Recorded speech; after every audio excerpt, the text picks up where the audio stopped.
Hey there, I'm Sam Haymart and you're watching Test Driven TV, and today we're test driving the 2023 Chevrolet Equinox RS all-wheel drive. So I'm going to show it to you inside and out. We're going to take it for a drive and then I'm going to tell you what I really think.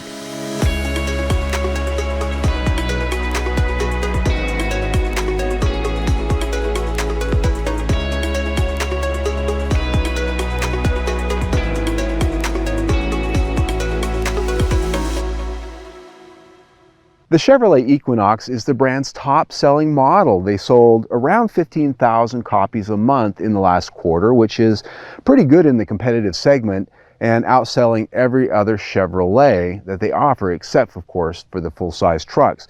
In 2022, the Equinox got a slight refresh with new headlights and grille and trim treatments here and there. And so the one that we've got here in this beautiful color is a well-optioned RS all-wheel drive. As tested, we're at $38,000 and some change. You can spend just a little bit more, but it is quite a bit more than the $26,000 starting price of the Equinox. So what do you get for your money in the RS? Looking at the grille, there's a beautiful black chrome there. I love that. I think that really looks sharp against the gloss black plastic of the grille. LED headlights here, of course, down in the lower fascia, fog lights too. Wheels are a pretty nicely done 19-inch dark metallic finish wheel. I think sets off nicely against the blacked out trims of the RS. Blacked out trims here around the windows, on the emblems, the bow ties, everything. From this angle, one of the things I think you can really see in the lighting right now is this really interesting curve that is in the creasing of the sheet metal on the side. It gives it a little bit of visual interest more than just a straight slab side. I like that. Up on the top, this has a full panoramic moonroof and the black roof rails up there to go along with the rest of the color scheme. At the rear, this does have a power opening hatch that's controllable by a button, key fob, and so forth. And LED taillights upgraded in 2022 with a new look. Full spoiler built in that rear hatch. Down in the lower fascia, just a nice clean look down there. Overall, it's a familiar look, but well updated in the recent years. The interior of the Equinox RS is a step up. It has a number of things that differentiate it from the rest of the family. Here it's all black. We have an optional package which brings leather seating, but as you can see, there is accent stitching throughout, red stitching against the black, which is very sporting and handsome. And with the extra packaging, we've got soft trims everywhere along the dash, the center console, the door panels. That all has a very high quality look and feel. These seats, very comfortable. When I say very comfortable, I mean they're supportive. I do have a power seat here, manual for the passenger. They're firm. They're a little more firm than I'd like for a vehicle like this. It's more of a family vehicle. If we were in a sports car, I'd get it, but that's really the only complaint I'd have. But they are supportive and you can get them where you want them. The steering wheel that's in my hands here, nice stitched steering wheel, leather of course. There are buttons on the back for some of the controls. The instrument cluster ahead of me is a more traditional analog dial setup with a small center screen, not a fully digital screen like a lot of the competitors have gone to, but it looks good, it works good. It is a bit of a corporate parts piece. It's nothing special here just for the Equinox, but it works. Looking at the center stack, 8-inch center screen, hard controls for some of its menus right below that, and then controls for the HVAC, heated seats, and so forth. And looking at the center console, there's a nice storage cubby down here in front, big enough for most phones, and all of the ports you'd ever need to connect up with this, and a 12-volt power port. Just behind that is a traditional shifter. Love it. And this one's kind of cool. It's got an RS logo on it, sort of a bone to throw for choosing this trim grade. Cup holders off to the side, another little storage area here. And inside here, this is one of the largest center console storage areas I've seen in this class. This is big enough for actually about 2 rectangular tissue boxes to be put in side by side. Pretty big bin, and it's got a little drawer on top that you can put on there and put little things in like a pair of glasses or something like that. Very nice. Now, as you can see, I've got a lot of light around me. I've got the big panoramic sunroof above my head, and that opens quite a bit back into that rear passenger compartment, so they really benefit from that. Sitting back here is actually pretty comfortable for the class. The seating height is pretty good. Legroom is actually quite commendable. I have here these seats set for my height, about 5'9" with my boots on. I've got about 6 inches ahead of my knees. So you could have someone that was 6'3" or 4" sitting here with that seat all the way back, and you'd still be in good shape. A lot of amenities back here, a lot of ports. There's 2 charging ports back here for USB, and down at the bottom, because of our packaging, this also has an AC port for plugging in a laptop or other kinds of devices. The cargo space in the back is actually quite commendable. There's a lot of room back there, and the lift over height isn't too high. And when you want to put these seats down for their 60-40 split, there's some handy levers to pull, and they just go right down so that you can actually lower the seats if you're at the back with an armful of stuff. It's kind of a nice feature. I like that. Underneath that floor, there's a small storage tray, and then below that, this has a mini spare, very important with an SUV that you might be going off-road or out in the mountains with, and you get a flat and there's no cell service. Here, at least you have a way to handle that, so that's always a good thing. When it comes to rating this interior, the high points are some nice high-quality materials. That is, however, because we have an optional package to have all the nice soft trims everywhere, but even the basic materials that you're going to run your hand across are pretty good. Switchgear is of a good high quality, and really the only thing I have to say is that the design is kind of basic. It's basic GM. That's only because if you look around the competitors out there from Hyundai, Kia, Honda, Toyota, there are a lot of great interiors relative to design. This looks like it could have been done 10, 15 years ago. And so even then, when this car was new, it was almost dated at that point. So when I look at the overall picture here, features, quality, comfort, usability, this interior gets 4 out of 5 stars. The infotainment system here is the top of the line in this particular vehicle. It's an optional package, 8-inch screen, and it has a number of features that we expect today. Apple CarPlay, Android Auto, and that is wireless. It's got a good 360-degree camera, and so when you put that in reverse, you get a good view all around you. And it has a number of other features, such as, of course, Bluetooth connectivity, and here, Sirius XM radio. Using the menus on this system is actually quite easy. General Motors has always kept it pretty simple with their systems, in my opinion, and it just works well. It's easy to use, it's thoughtfully laid out, and it really looks just like the one I had in my 2005 Hummer. Not much different. But that's really where the competitiveness stops in this system, because a lot of the competitors now not only have larger screens, but offer things like native nav. Here, you can get connected nav, but that is an extra pay service.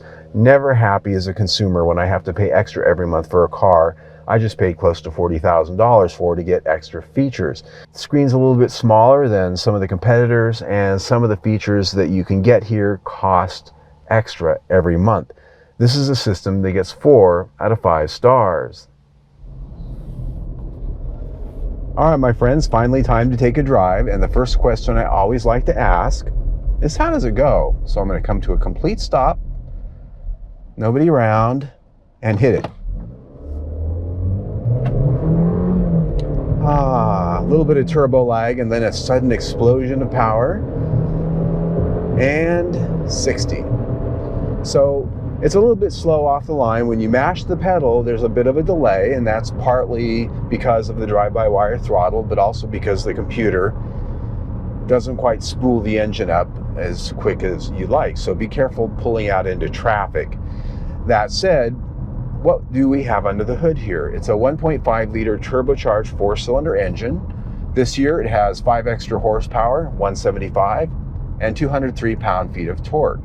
It comes mated to a 6-speed automatic transmission, and this is optioned with all-wheel drive.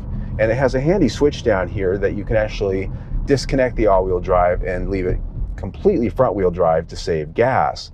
Also, to save gas, it has auto start-stop, which shuts off the engine when you come to a stop sign. Let off the gas, on the engine goes, and off we go. Not one of my favorite features. In fact, I have a pretty big dislike for it. Luckily, there is an off switch right here if you absolutely just don't like driving with it, but you do have to turn it off every time you start the car. Notable is the fact that at 1.5 liters with a turbocharger, we're right in the same neighborhood as a number of the competitors out there right now in terms of power, class average.